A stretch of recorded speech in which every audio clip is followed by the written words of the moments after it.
Shalom bien-aimé, prions. Merci Père pour ta grâce, ta faveur, ta miséricorde, ta fidélité. Tu es bon et tu es Dieu. Nous te donnons gloire et honneur. Brandelevahu cambre sali avakato. Nous prions maintenant dans le nom de Jésus-Christ de Nazareth, Père, que toi-même tu puisses nous assister, Père, à comprendre ta parole. Père, que nos cœurs soient disposés à t'entendre, Père. Parle-nous, ouvre notre entendement dans le nom de Jésus. Amen. Aujourd'hui, j'aimerais qu'on parle d'un sujet que je trouve est un peu négligé dans le corps du Christ. Et malheureusement, ceux qui en parlent le font avec tellement de condamnation que, à la fin, on se retrouve seulement avec une conscience troublée, mais on n'a pas de solution. Quand nous recevons le Seigneur, on est tout excité parce que maintenant on a une nouvelle vie. Mais peu de temps après, beaucoup se rendent compte qu'il y a des faiblesses dans leur vie qui cherchent à laisser, mais qui n'arrivent pas à abandonner. Tantôt ils se retrouvent debout, tantôt ils se retrouvent par terre. Et ils se retrouvent tout le temps en train de prier, demander pardon à Dieu pour ceci, demander pardon à Dieu pour cela. Ils sont troublés, la conscience troublée parce que ce n'est pas ce qu'ils désirent, étant donné que maintenant, la vie en eux, ce n'est plus la vie de la chair. C'est la vie qu'ils ont reçue de la part du Seigneur, la vie de l'Esprit. Et c'est une vie selon Dieu. Donc quand ils se retrouvent à faire des choses qui ne sont pas compatibles avec cette vie-là, ils sont troublés en eux-mêmes. Beaucoup ont demandé l'aide de Dieu. Ils ont jeûné. Mais c'est tout comme si rien ne change. Certaines personnes mettent même en question leur salut. Bien qu'il y ait plusieurs clés pour pouvoir résoudre un tel problème, je vais me focaliser sur une des clés principales. La solution, c'est une équation à deux parties. Beaucoup accomplissent la première partie, qui est de dépendre de Dieu. Mais il y a une seconde partie, indispensable pour la marche avec Dieu. Lisez avec moi 1 Timothée 4, le verset 8. Paul est en train d'encourager Timothée, de lui donner des conseils. Paul dit, « Exerce-toi à la piété, car l'exercice corporel est utile à peu de choses, tandis que la piété est utile à tout, ayant la promesse de la vie présente et celle qui est à venir. » Paul est en train de parler de l'exercice à la piété. Il a comparé ça à l'exercice physique. D'abord, il n'est pas en train d'interdire l'exercice physique ici. Il est juste en train d'encourager Timothée à pouvoir aller vers l'exercice le plus grand. L'exercice qui a des promesses dans ce monde-ci et dans le monde à venir. Et qui parle d'exercice, parle d'effort. Je sais, certaines personnes peuvent commencer déjà par dire « Oh non, il veut parler de travailler pour être justifié devant Dieu, être sauvé. Le salut n'est pas par les œuvres. » Bien sûr que le salut n'est pas par les œuvres. Ce dont je parle n'a rien à voir avec faire quelque chose pour être sauvé par Dieu. Le salut, c'est un don gratuit que Dieu nous donne. Si on pouvait faire quelque chose pour être sauvé, comme je l'ai déjà dit plusieurs fois, Jésus n'allait pas venir. Le salut est accordé par Dieu. Mais une fois que vous êtes sauvé, cela ne voudrait pas dire que vous n'avez aucune responsabilité dans votre marche avec Dieu. Je vous donne un exemple. Depuis que vous êtes sauvé jusque-là, vous est-il arrivé de saluer des gens? Est-ce que c'est le Saint-Esprit qui vient prendre votre main et la mettre dans la main de la personne que vous voulez saluer? Non. Donc qu'est-ce qui se passe alors? Vous faites le choix de saluer la personne. Vous faites le choix de lever votre main. Vous faites le choix de mettre votre main dans la main de la personne, de lui serrer la main. Et de la même façon, vous avez le choix de dire non, de refuser. Donc, est-ce que c'est Dieu qui doit venir physiquement bouger vos mains? Pas du tout. Donc, c'est pour dire qu'on est sauvé, qu'on a Dieu et que dans notre marche, nous avons des décisions à prendre. Il y a des choix que nous devons faire tous les jours. Mais est-ce que nous faisons ces choix-là selon Dieu?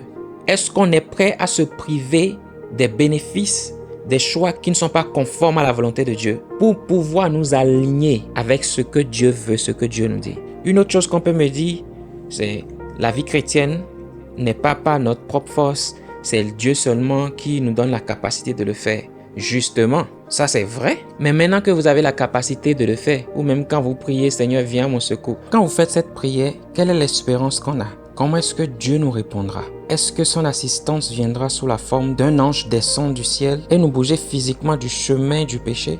Du chemin qui ne le glorifie pas? Ou bien est-ce que Dieu lui-même devrait descendre et physiquement nous bouger? Non, ce n'est pas ça. La Bible dit que Dieu nous donne le désir et la force de pouvoir faire. Vous avez cette capacité en vous. Il vous revient à vous maintenant d'exercer cette capacité, d'appliquer cette capacité-là. Vous avez l'habileté de pouvoir choisir, l'habileté de dire non, la capacité de tenir devant ce qui n'est pas bon et dire non, je ne ferai pas ça. Si l'Esprit de Dieu vous parle et vous dit ne va pas là-bas, ne fais pas ceci, ne va pas dans telle direction. Toujours est-il que c'est à vous d'obéir. C'est à vous de faire le choix. La décision nous revient. La décision nous revient. Pour confirmer ça, allons au verset 12. Paul dit que personne ne méprise ta jeunesse. Écoutez ceci. Mais sois un modèle pour les fidèles en parole, en conduite, en charité, en foi, en pureté. Paul n'a pas dit Dieu fera de toi un modèle. Paul a dit toi, sois un modèle en parole, en action. Ça voudrait dire que Timothée a le choix de ses actions. Il peut décider de vivre d'une façon ou d'une autre. C'est ça la clé. Même Paul, qui nous a parlé de long en large du message de la grâce, a réprimandé plusieurs fois l'Église. A dit, on voit des choses qu'on ne devrait même pas voir dans l'Église. Il y en a parfois même que même les païens savent sont mauvais. Mais on voit ça au milieu de vous. Il dit, ça ne devrait pas être le cas. Dans la grâce, ce n'est pas un feu vert pour le péché. Ce n'est pas un feu vert pour s'asseoir dans ce qui est mauvais. Et là, pas du tout. Nous avons une part de responsabilité. Parce que Dieu n'a pas créé des zombies. Il a créé des êtres qui peuvent faire des choix. C'est à nous de choisir la vie. Le salut, c'est un choix. Pour que quelqu'un soit sauvé, il faut qu'il choisisse donner sa vie à Dieu. Il faut qu'il choisisse se soumettre maintenant à Dieu. Qu'il accepte le Seigneur Jésus comme Seigneur et Sauveur. C'est un choix.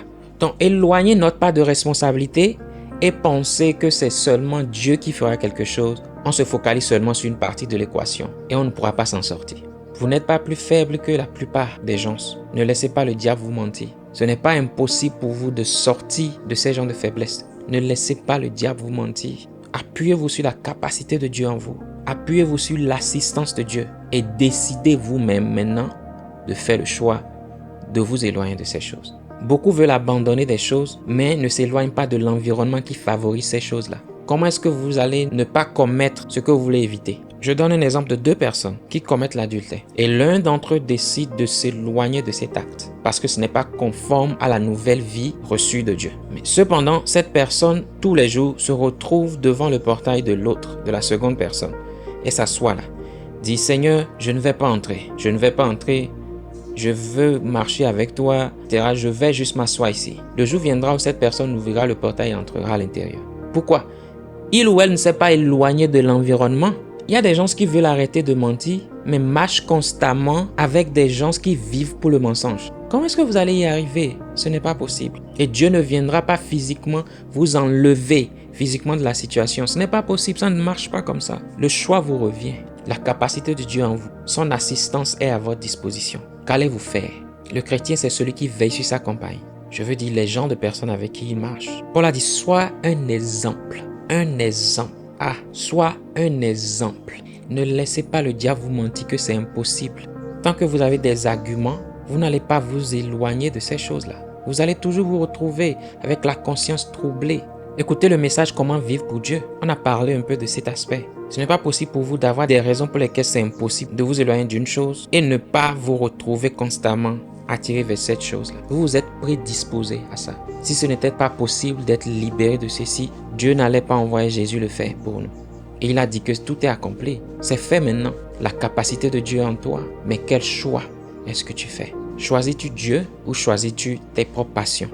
Quel environnement est-ce que tu fréquentes? Quel environnement tu crées pour toi-même? Commence par prier pour que Dieu puisse t'éclairer sur les choses qu'il faut changer. Les changements qui doivent être faits autour de toi. Les changements qui doivent exister dans ta vie pour favoriser la marche avec Dieu. C'est une équation à deux parties. Dieu est fidèle avec sa partie. Est-ce que nous sommes fidèles avec la nôtre? Donc ce n'est pas pour condamner, non. Mais c'est plutôt pour vous dire c'est possible. Mais vous n'aviez juste pas peut-être pensé que la responsabilité est de votre côté. Vous n'aviez peut-être pas pensé que c'est faisable, que vous avez la capacité de le faire. C'est pour ça que vous avez le Saint-Esprit en vous. La capacité de Dieu existe en vous.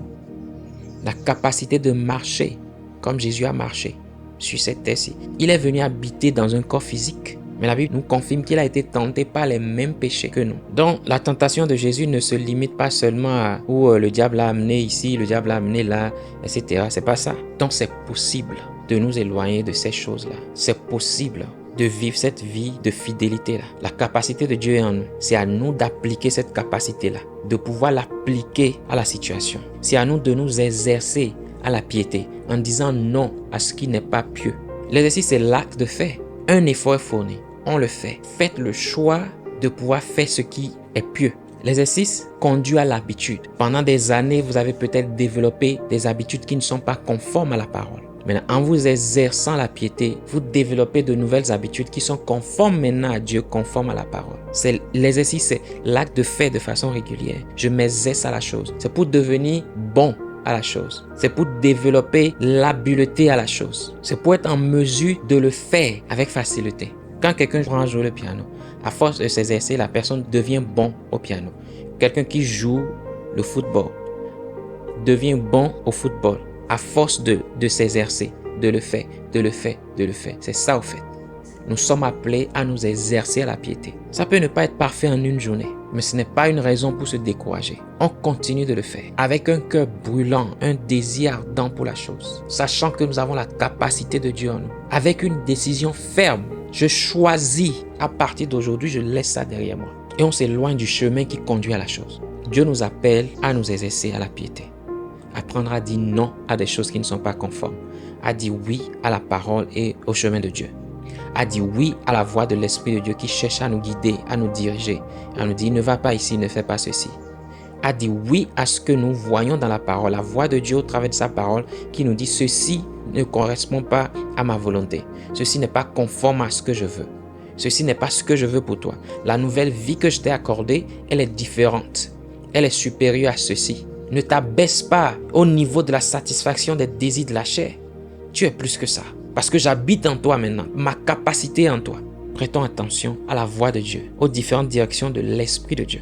La voix de notre conscience que Dieu utilise parfois pour nous dire non, ceci n'est pas bon. Votre conscience est troublée parce que vous n'appartenez plus à ce camp-là. Faites le choix. Prenez la décision ferme et vous verrez le changement. Prions. Merci Père pour la lumière de ta parole. Merci parce que tu nous as révélé ce qu'il faut faire. Et merci parce que cette parole maintenant nous guide. Dans le nom de Jésus-Christ de Nazareth, nous savons quoi faire. Les changements qu'il faut opérer dans nos vies. Seigneur, mets la lumière sur ces changements-là. Au nom de Jésus-Christ de Nazareth. Afin que Père, nous puissions opérer ces changements et nous éloigner de ce qu'il faut. Merci Père pour ta force qui est constamment en action dans nos vies. Merci pour la voix de l'Esprit, pour la voix de ta parole. Merci d'utiliser notre conscience, Père, et de nous parler tout le temps. Dans le nom de Jésus, nous écoutons. Et dans le nom de Jésus, nous sommes déterminés à marcher pour toi. Merci, Père, pour la personne qui était découragée, Père, qui était même prêt ou prête à abandonner la foi en disant « ceci n'est pas pour moi ». Dans le nom de Jésus, cette personne est encouragée maintenant. La capacité de Dieu en toi, sois encouragée dans le nom de Jésus-Christ de Nazareth. Lève-toi et marche seulement selon la parole. Lève-toi, exerce-toi à la piété. Tu peux ne pas arriver à la perfection en une journée. Dans le nom de Jésus-Christ de Nazareth, continue de t'exercer. C'est une marche, c'est une marche. Donc je te parle à toi qui es découragé. Je te parle à toi qui est prêt à abandonner la foi. Dans le nom de Jésus-Christ de Nazareth, que Dieu te fortifie maintenant. Ne laisse pas le diable te mentir. Lève-toi, exerce-toi à la piété. Père, soutiens cette personne. Soutiens cette personne. Soutiens cette personne. Soutiens cette personne. Dans le nom de Jésus-Christ de Nazareth. Merci Père pour ta fidélité. Dans le nom de Jésus. Amen. Shalom bien-aimé.